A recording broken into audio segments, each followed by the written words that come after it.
Hello friends, வணக்கம். Welcome to Mrs சமையலறை. நம்ம இன்னைக்கு பார்க்க போகிற ரெசிபி என்னென்னா, ஸ்கூல் விட்டு வர குழந்தைங்களுக்கு ஈவினிங்கில் ஒரு ஹெல்த்தியான ஒரு ஸ்வீட் பாயசம் தாங்க பார்க்க போகிறோம். ஜவ்வரிசி பாசிப்பருப்புலாம் வச்சு சூப்பராக ஒரு ஹெல்த்தியான ஒரு பாயசம். இது பண்ணுறதுக்கு நமக்கு ரொம்ப டைமும் எடுக்காதுங்க, குயிக்காகவே பண்ணிக்கலாம். ரொம்ப டேஸ்டான இந்த பாயசம் எப்படி பண்ணுறது பார்க்கலாம். அதுக்கு முன்னாடி நம்ம சேனலுக்கு இப்போ தான் ஃபஸ்ட் டைம் வரீங்கன்னா மறக்காமல் சப்ஸ்கிரைப் பண்ணிக்கோங்க. கூட வர பெல் பட்டனே கிளிக் பண்ணிக்கோங்க. வாங்க இப்போ இந்த பாயசம் எப்படி பண்ணுறதுன்னு பார்க்கலாம். இந்த பாயசம் பண்ணுறதுக்கு ஃபஸ்ட்டு ஸ்டவ்வில் ஒரு பாத்திரம் வச்சுட்டு அதில் நம்ம 1 கப் பாசிப்பருப்பு சேர்த்துக்கலாம். நான் இன்றைக்கி டீ டம்ளரில் தாங்க எல்லா அளவுகளும் எடுக்க போகிறேன். நீங்கள் வீட்டில் இருக்க பவுல் இல்லைன்னா இந்த மாதிரி ஒரு டம்ளரில் கூட அளவு எடுத்துக்கலாம். இப்போ இந்த பாசிப்பருப்பை நம்ம நல்லா வறுத்துக்க போகிறோம். ஸ்டவ்வை வந்து மீடியம் ஹீட்லேயே வச்சு நல்லா ஒரு வாசனை வரணும். அதே மாதிரி கலர் நல்லா சேஞ்ச் ஆகணும். அந்த அளவுக்கு வாசனை வந்ததுக்கப்புறம் நம்ம ஸ்டவ் ஆஃப் பண்ணிடலாம். இப்போ இதை நம்ம ஒரு 2-3 தடவை தண்ணி ஊற்றி நல்லா அலசிட்டு நம்ம எந்த கப்பில் பருப்பு எடுத்தோமோ அதே கப்பில் 3 கப் அளவுக்கு தண்ணி சேர்த்துக்கலாம்.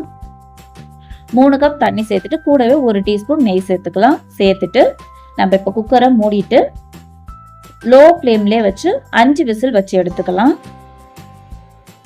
பருப்பு வந்து ரொம்ப கஞ்சி மாதிரி குழஞ்சி போகக்கூடாது, அந்த அளவுக்கு வேக வச்சுக்கோங்க. ஸ்டவ்வை சிம்மிலே வச்சு வேக வச்சுக்கும் போது நமக்கு இது மாதிரி வெந்திருக்கும். பாருங்கள், அது எடுக்கும் போதே உங்களுக்கு தெரியும் ரொம்ப கஞ்சி மாதிரி குழஞ்சி போகாமல் இருக்குது, ஆனால் நல்லாவே வெந்திருக்கு. இப்போ இதை இந்த மாதிரி லைட்டாக மிக்ஸ் பண்ணிவிட்டு இதை தனியாக எடுத்து வச்சிடலாம். அடுத்ததாக ஸ்டவ்வில் ஒரு பாத்திரம் வச்சுட்டு அதில் 3 டேபிள் ஸ்பூன் நெய் சேர்த்துக்கலாம். நெய் நல்லா சூடானதுக்கப்புறம் 2 டேபிள் ஸ்பூன் பொடியாக கட் பண்ண தேங்காய் சேர்த்துக்கலாங்க.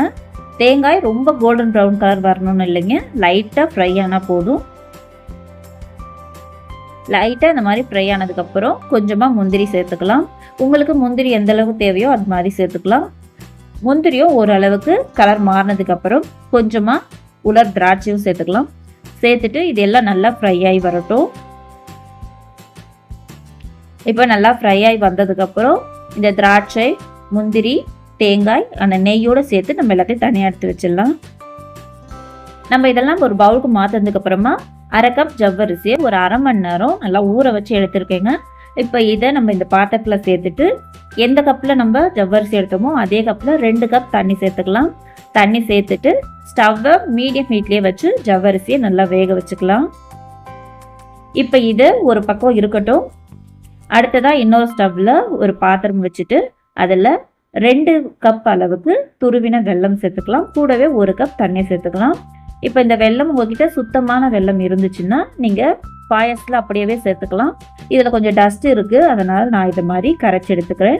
இப்போ பாருங்கள், வெல்லம் நல்லா கரைஞ்சி கொதிக்க ஆரம்பிச்சிருச்சு. இப்போ நம்ம ஸ்டவ் ஆஃப் பண்ணிவிட்டு இதை நல்லா ஆற வச்சுக்கலாம். அதுக்குள்ளே ஜவ்வரிசியுமே நல்லா வேக ஆரம்பிச்சிருச்சு. நல்லா வெந்து நல்லா ஒரு சூப்பரான பால்ஸ் மாதிரி ரெடி ஆயிடுச்சு. இப்போ இதில் நம்ம வேக வச்ச பருப்பு இருக்கு இல்லையா, அதை சேர்த்துக்கலாம். நம்ம பருப்பு கூடவே தண்ணி அதிகமாக இருந்துச்சுன்னா அதையும் இது கூடவே சேர்த்துக்கோங்க. சேர்த்துட்டு இந்த மாதிரி ஒரு நிமிஷத்துக்கு நல்லா மிக்ஸ் பண்ணி விட்டுக்கலாங்க. ஒரு நிமிஷத்துக்கு மட்டும் இதை இந்த மாதிரி நல்லா மிக்ஸ் பண்ணதுக்கப்புறம் நம்ம ரெடி பண்ணி வச்சுக்க வெள்ளை தண்ணி இருக்கு இல்லையா, அதை வடிகட்டி சேர்த்துக்கலாம். சேர்த்துட்டு மறுபடியும் இதை நல்லா நம்ம மிக்ஸ் பண்ணிக்கலாம். இப்போ இதை மிக்ஸ் பண்ணதுக்கப்புறம் ஒரு 1-2 நிமிஷத்துக்கு இது கொதிக்கட்டும். ஸ்டவ் லோ ஃப்ளேம்லேயே வச்சு கொதிக்க வைங்க, இல்லைன்னா அடிப்பிடிக்க ஆரம்பிச்சிடும். பாருங்கள், இந்த மாதிரி லைட்டாக பபிள்ஸ் வரும். இந்த சமயத்தில் நம்ம ஒரு 1/2 டீஸ்பூன் ஏலக்காய் பவுடர், ஒரு 2 சிட்டிகை அளவுக்கு உப்பு சேர்த்துக்கலாம். சேர்த்துட்டு இது மறுபடியும் ஒரு தடவை மிக்ஸ் பண்ணிக்கலாம்.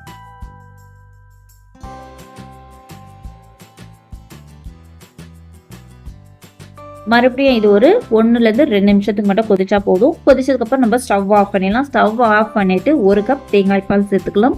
நம்ம ஸ்டவ் ஆஃப் பண்ணதுக்கப்புறம் தாங்க தேங்காய் பால் சேர்க்கணும். அதுக்கப்புறமா நம்ம வறுத்து வச்சுருக்க நட்ஸ் இருக்கு இல்லையா, அதையும் நம்ம சேர்த்துட்டு நல்லா மிக்ஸ் பண்ணிக்கலாம். அவ்வளோதாங்க, ரொம்ப ரொம்ப ஹெல்த்தியான ஒரு பாயசம் ரெடி ஆயிடுச்சு.